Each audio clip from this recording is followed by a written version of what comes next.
12 यानी कि projectile motion में एक और इम्पोर्टेंट तरीन टॉपिक हमारे पास आ चुका है और वो कौन सा है? Application to ballistic missiles. सबसे पहली बात आती है कि ये बैलिस्टिक मिसाइल्स क्या हैं। तो पहला क्वेश्चन मार्क हमारा यहाँ पे है। दूसरा इम्पोर्टेंट तरीन सवाल ये है कि हम इसको इस हेडिंग के अंडर ही क्यों पढ़ेंगे।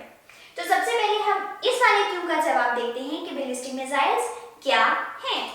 डेफिनेशन के अकॉर्डिंग ये एक ऐसी फ्लाइट तय करते हैं, एक ऐसा फासला तय करते हैं जिसके अंदर इनिशियली तो पुश दे दिया जाता है, यानी ठोकर लगा के उसको चला दिया जाता है कि भाई चलना शुरू करो, हरकत करो।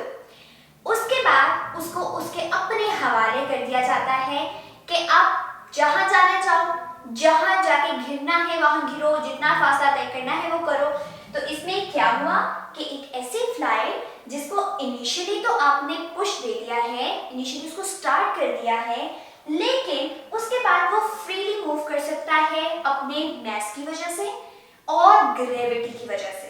अब आपके पास सबसे अच्छी एग्जांपल क्या है? एक क्रिकेटर है, क्या कर रहा है कि क्रिकेट खेल रहा है, जब वो बॉल को हिट करना चाहेगा बैट से या वैसे उछालेगा तो इनिशियली क्या कर रहा है? पुश दे। जब गेंद को उछाला तो उसने पुश दिया। उसके बाद अब उन्हें नहीं पता कि अगर वो ग्राउंड में खेल रहे हैं तो क्या बॉल ग्राउंड के अंदर बिल्कुल कॉर्नर पे गिरेगी या ग्राउंड से बाहर चली जाएगी, बाउंड्री लाइन क्रॉस होगी या नहीं होगी। तो इसका मतलब है अब उन्हें आइडिया नहीं रहा, उन्होंने अपनी पूरी ताकत से उसको पुश दिया, थ्रो किया। लेकिन उसके बाद वो डिपेंड कर रहा है कि अगर बहुत भारी बॉल होता जल्दी नीचे आ जाता, हल्का फुल्का है थोड़ा ज्यादा दूर तक चला जाएगा, और उसके ऊपर कितनी ग्रेविटी की फोर्स एक्ट कर रही है। तो इसी तरह से ये जो बैलिस्टिक मिसाइल है इसको इनिशियली तो चला दिया जाता है, लेकिन उसके बाद इसका मास और ग्रेविटेशनल एक्सेलरेशन इस बात को डिसाइड करते हैं कि ये कितनी दूर जाके गिरेगा। इसका मतलब है कि ये एक ऐसा मिसाइल है जिसको ना तो गाइड किया जा रहा है ना पावर दी जा रही है। इनिशियली बस एक पावर दे दी, ठोकर लगा दी, उसके बाद उसके ऊपर पावर नहीं लग रही। तो हमारे पास प्रॉपर जो डेफिनेशन है वो क्या है कि एक तो ये अनपावर्ड है, इसको पावर नहीं दी जा रही, इनिशियली जो पुश दिया वो ही काफी था। दूसरी बात है कि अब इसको गाइड नहीं किया जा रहा, इसको हवा में जाके डायरेक्शंस नहीं बताई जा रही कि तुमने नॉर्थ जाना है, साउथ जाना है, इतना फासला तय करना है, कुछ नहीं बताया। सिर्फ और सिर्फ इनिशियली धक्का देना ही उसके लिए सारे प्रोसेस का बाइस बन चुका है। तो ये हमारी है जी proper definition of ballistic missile. So हमारा पहला क्वेश्चन तो यहाँ पे खत्म हो जाता है। दूसरा क्वेश्चन आता है कि ये प्रोजेक्टाइल मोशन के अंडर हम क्यों पढ़ रहे हैं। हमने पढ़ा था कि प्रोजेक्टाइल मोशन का पाथ जो बनता है वो कुछ इस तरह से है कि यहाँ से आपने हिट किया, हिट करने के बाद छोड़ दिया, ये मैक्सिमम हाइट तक ऑब्जेक्ट गया और वापस आ गया जमीन पे। यही बात हम यहाँ पे कर रहे हैं कि इनिशियल पुश तो दिया, लेकिन उसके बाद उसको उसके हवाले कर दिया, उसका मास जाने और ग्रेविटेशनल एक्सेलरेशन। तो इट मींस कि वो इसी तरह का पाथ बना के नीचे जमीन पे आएगा। इसी तरह का पाथ बनाने का मतलब किसको हम प्रोजेक्टाइल मोशन के अंदर स्टडी करेंगे।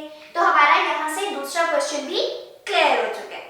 अब खाली अगर हम प्रोजेक्टाइल मोशन की बात करें तो इसको कह देते हैं ये ट्रैजेक्टरी है, लेकिन चूंकि अब हम बैलिस्टिक मिसाइल की खास तौर पे बात कर रहे हैं तो जो पाथ फॉलो किया है बैलिस्टिक मिसाइल ने वो कहलाएगा बैलिस्टिक ट्रैजेक्टरी।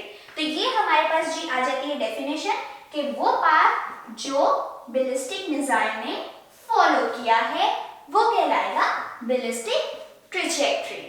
बात करेंगे कि अगर हमारे पास ही एक बैलिस्टिक मिसाइल ऐसा मिसाइल है जो बहुत कम फासले तक जा सकता है, जिसको पावर नहीं मिल रही, जिसको गाइड नहीं किया जा रहा, फिर भी हम उसको इस्तेमाल कर रहे हैं, तो इसका इस्तेमाल क्यों हो रहा है। तो बेसिकली क्यों का जवाब ये है कि जब आपने छोटी रेंजेस के लिए ही इस्तेमाल करना है, थोड़े छोटे फासले पे, थोड़े से फासले पे एक्सपेरिमेंट परफॉर्म करना है, तो आप क्यों एक्स्ट्रा एनर्जी जाया करो, क्यों उसको पावर दो, क्यों उसके अंदर इतना फ्यूल भरो, इसलिए इन तमाम चीजों से बचने के खातिर क्या यूज किया जाता है? Ballistic missile.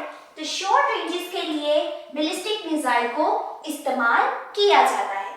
इसका मतलब है कि अगर हमें लॉन्ग रेंजेस चाहिए कि हमारी बॉडी दूर कहीं जाके गिरे या हमें इंफॉर्मेशन दे, तो उसके लिए हमें उसको पावर भी देनी होगी, हमें उसको गाइड भी करना होगा।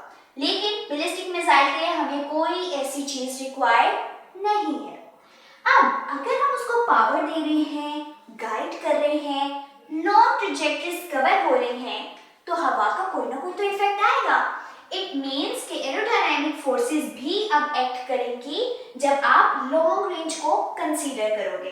तो हाई स्पीड हो, जो आपकी गाड़ी तेजी से मूव कर रही है या मिसाइल तेजी से मूव कर रहा है, उतनी तेजी से हवा भी उसके ऊपर फोर्स लगा रही है इन द ऑपोजिट डायरेक्शन।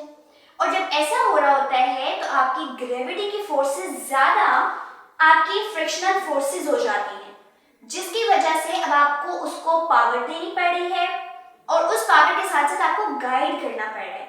अब आप आंधी में चलना चाहो तो क्या होगा? आपको अपनी ताकत ज्यादा लगानी पड़ेगी, आपकी एनर्जी ज्यादा होनी चाहिए। इसी तरह से जब आपको एक हवा के इतने ज्यादा हजूम में से गुजरना है और आपको ज्यादा दूर तक जाना है तो पावर देनी पड़ेगी। इसीलिए जब हम लोग हाई स्पीड पे जाते हैं या लॉन्ग ट्रैजेक्टरीज कवर करते हैं तो वहां पे फ्रिक्शनल इफेक्ट भी आता है, वहां पे इसीलिए आपको पावर देना होती है और गाइड भी करना पड़ता है।